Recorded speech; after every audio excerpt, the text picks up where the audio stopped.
All right, let's try out some vector valued functions.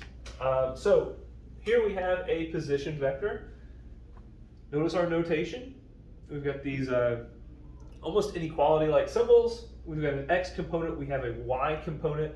And so first we want to find the particle's velocity vector at t equals 2. So to find the velocity vector, first we're going to, I'm going to notate it like this. Here our velocity vector is, I'm going to take the derivative of the x component with respect to t. So that's going to be 4t cubed minus 3. I'm going to take the derivative of the y component with respect to t. And to find the velocity vector at t equals 2, I'm literally going to plug in 2 for t.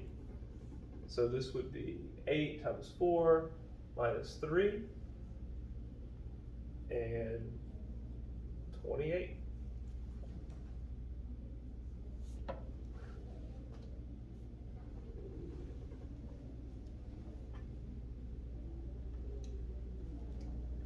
So unless I screwed up some math there, I think that's all there was to it. Okay. The acceleration vector,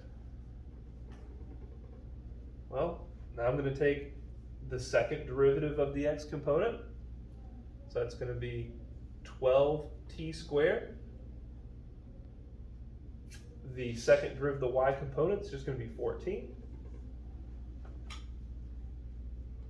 And I want to find the acceleration vector at t equals 2. So that's going to be 48, 14.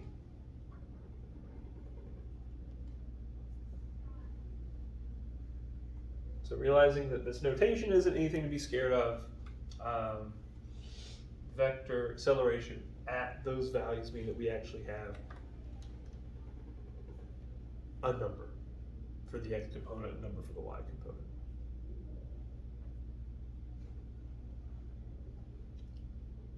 So now these vectors themselves, a vector is giving us a direction.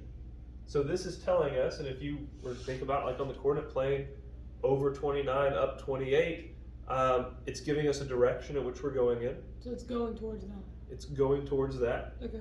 Yes. It may be past, where it actually is on the coordinate plane might be past that, but it's going in that direction. If you were to draw a line in that direction, that's where it's going. It's going towards that way. But part B, let's actually find the magnitude of the particle's velocity. The magnitude is the speed. And so we can have lots of things going in this direction, but the speed at which they go in that direction could be different.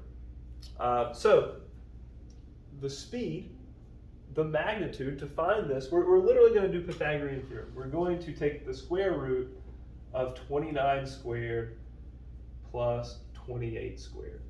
And we just type that in our calculator. We do a little do-do-do-do. And we get 40.311. There's no units, so that is simply the answer. So think about other things that could be going in that direction. You know, you could have 58, 56. So it would just be, Because they're proportional, it'd still be going in that direction, but okay. if the vector was this, it'd be going a lot faster, right? The speed itself would be greater, but the direction it's going in would be the same.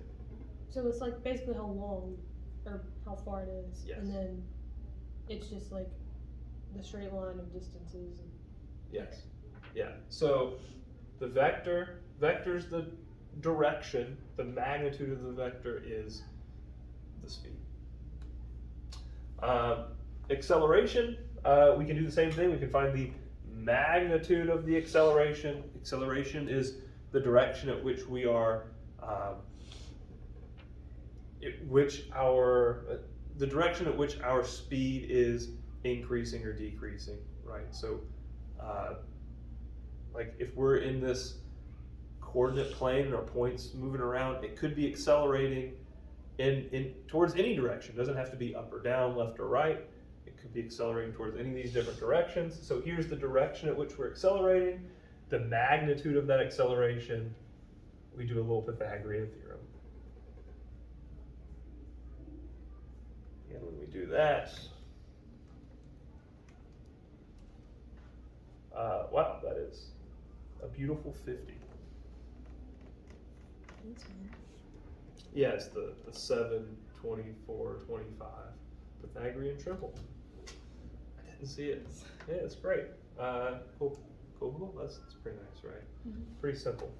Let's see, what else can we do with vectors? All those are very similar problems, right? That's fun. That looks the same. Okay, here looks like a little bit more interesting problems. A particle moves along the curve xy equals 12. So the x-coordinate is increasing at a constant rate of 2 units per minute.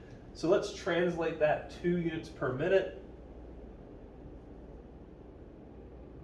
Y-coordinate, that's what I'm looking for. dy over dt is 2. It's pretty nice. Do they give us anything else? Not really, we just have an equation to work off of.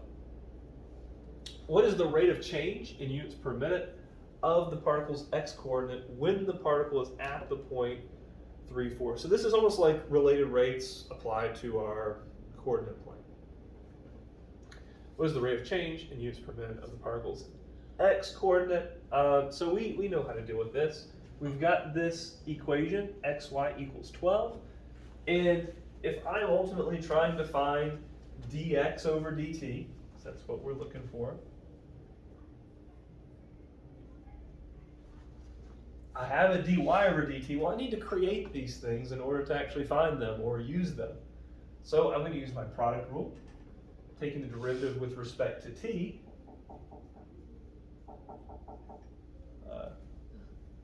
Hey, Landon. Hey. What are you doing? Didn't he graduate? Yes. Oh.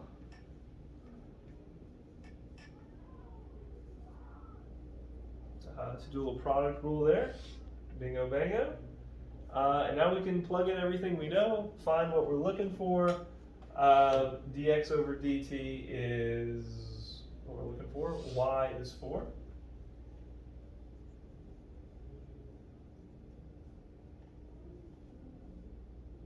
And dy over dt is 2.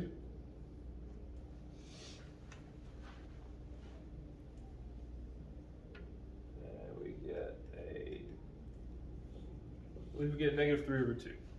But check me on that.